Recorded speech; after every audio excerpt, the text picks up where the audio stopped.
KC Singh, to you first. Do you believe that it makes sense for the Indian finance minister to be taking on the former US president? Was she justified, or was Obama out of line? Look, let's first see the timing of the interview of President Obama. We don't know whether it was deliberate or he happened to be in Athens and Amanpur sat down with him and he was interviewed. He's normally very careful about his public comments. Or was it a good cop, bad cop thing done by the Americans, that they decided President Biden will not raise it, but President Obama can raise it? Because don't forget, when President Obama came on his state visit to India, at the end of the visit, he went to the Sri Fort auditorium and said much of the same before leaving India. So it's not that this is something new. His commitment to democracy and human rights is very old, even to the extent that as president, he had gone to Cairo University in 2009 and he talked of outreach to the Muslims. And then when Arab Spring started, he, for the first time, an American president did not back one of the allies. He allowed Hosni Mubarak to be thrown out, and that was held against President Obama. But he felt that if he's talking of democracy, he cannot play a double-sided game. So, you know, he believes in it. And I think Prime Minister had his say. There was no need to have done that. He had spoken to the US Congress. Should we have? And we could have had... The two questions come from what you're saying. Are you saying that you think that this could have been part... Obama was an orchestrated attack at a time when the Prime Minister to send a message, and should we just have ignored him rather than get... Maybe, maybe not. I'm saying we should have, but at a lower level, we could have answered it. And because we've shifted the focus from Prime Minister's success. His remarks would have been forgotten after a few days. And then as you see, when you get vigilantism on the same channel, you have just covered the story in India. Because it is actions and not words which are going to answer it. Okay. And I think that is the problem that India is facing. We can deny it, but if there is an incident, if there's Manipur, if there is, we've seen in Uttarakhand, the Muslims being pushed into ghettos. Now, if that happens and the government, particularly BJP governments, are not taking action, then we get very agitated when somebody points a finger. So we should learn to live with the criticism, or we start taking actual action in India.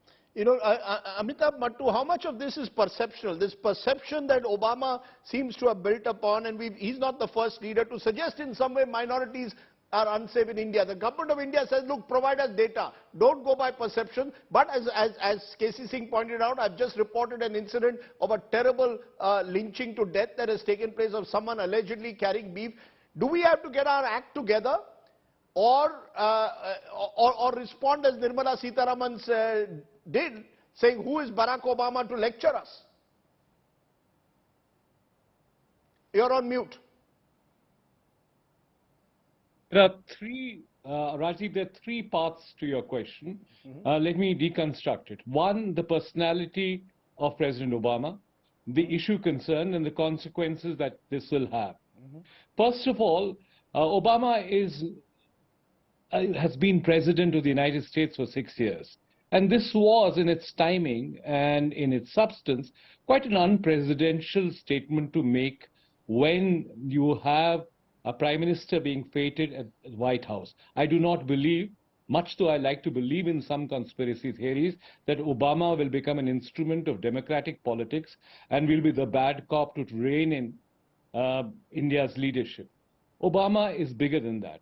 However, Obama has seen what are the compulsions of power. He's no longer the candidate Obama of the audacity of hope or the Pennsylvania speech in which he talked about a perfect union.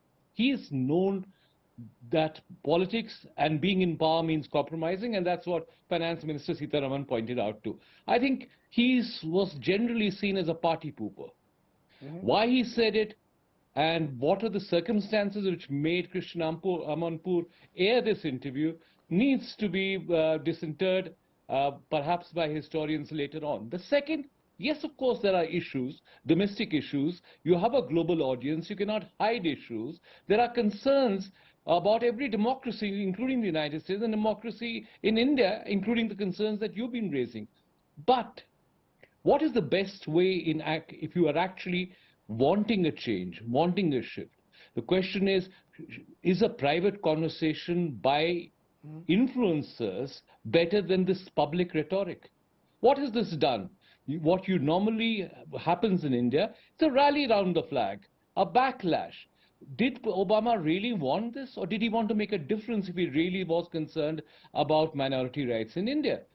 The proof of the pudding is in the eating. So the best conversations, especially when you have a relationship now so strong as between India and the United States, so broad-based that no one incident can derail it, you can have these conversations candidly, privately, and say, look, we are concerned, as we should say, we are concerned about H-1B visas or about the way some Indian communities are treated. That's the maturity of a relationship, and that's the way you express this. So frankly speaking, much though I would like to agree with Ambassador K.C. Singh, I don't think that the consequences of what President Obama has said in Athens to Amanpur will necessarily be the ones that he would have wanted, because there's been a backlash, and anyone who knows India, and in fact Fareed Zakaria on CNN said exactly this. This is not the way anyone who knows India knows that this is not the way to communicate concerns about India.